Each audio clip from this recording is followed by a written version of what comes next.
Roger Helmer from the Europe of Freedom and Democracy. You have the floor.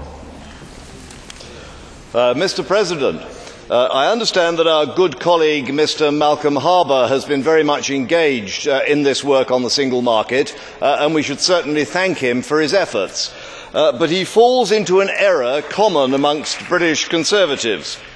Challenged to find even one good thing to say about the European Union, most British Conservatives will cite the single market.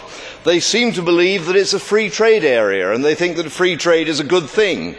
But it's not a free trade area, it's a customs union, and it's a bureaucratic nightmare of regulation and red tape.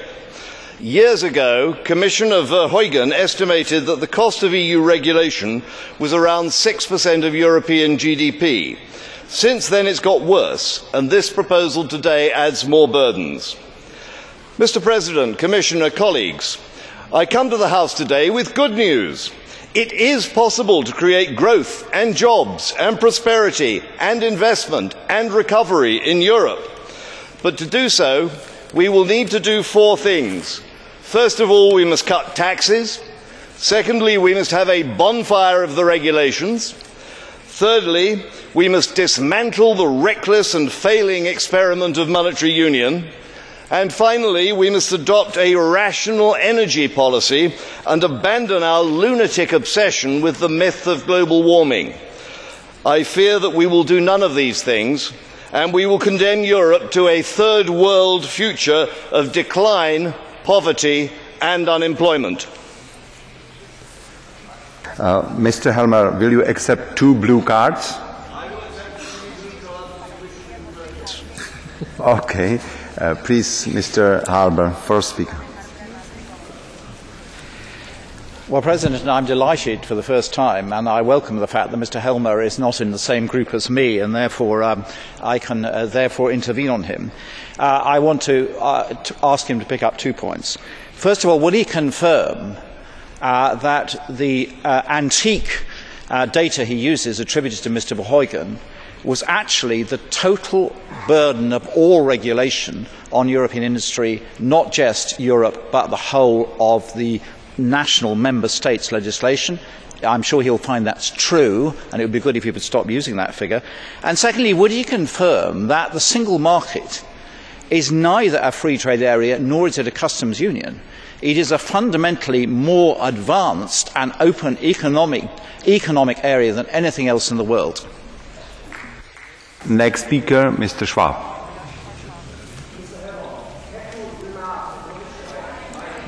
Mike. Thank you so much, Chairman. Mr. Helmer, have you recognized that Commissioner Verheugen is not a commissioner anymore since 3 years in this House, in the European Commission? And secondly, have you also followed the work of the Stoiber Commission, which has reduced the bureaucratic burden in the European Union by 25%? Helmer, you have a floor. For Mr. Helmer, please. Well, I thank my colleagues for these interesting questions. In the case of ex-commissioner, and I accept, sir, that he is no longer a commissioner, but frequently in the European institutions people retain the title of president or commissioner after they have finished exercising that duty. He quoted a figure of 6%. Former Commissioner Mandelson quoted a figure for the benefits of trade in the single market at 1.8%. Now, Mr. Harbour, it is nearly 45 years since I left university, but I can still work out that 6% is a great deal more than 1.8%. Thank you very much indeed for that. And my answer would be that the single market is indeed a customs union. It is a Zollverein. It has an external barrier. You will recall that all the economic studies that have been done show that free trade areas are generally much more efficient than customs unions. If you wish to point out that it is in fact a customs union with the addition of massive and excessive regulation, I will be the last one to disagree with you. Thank you.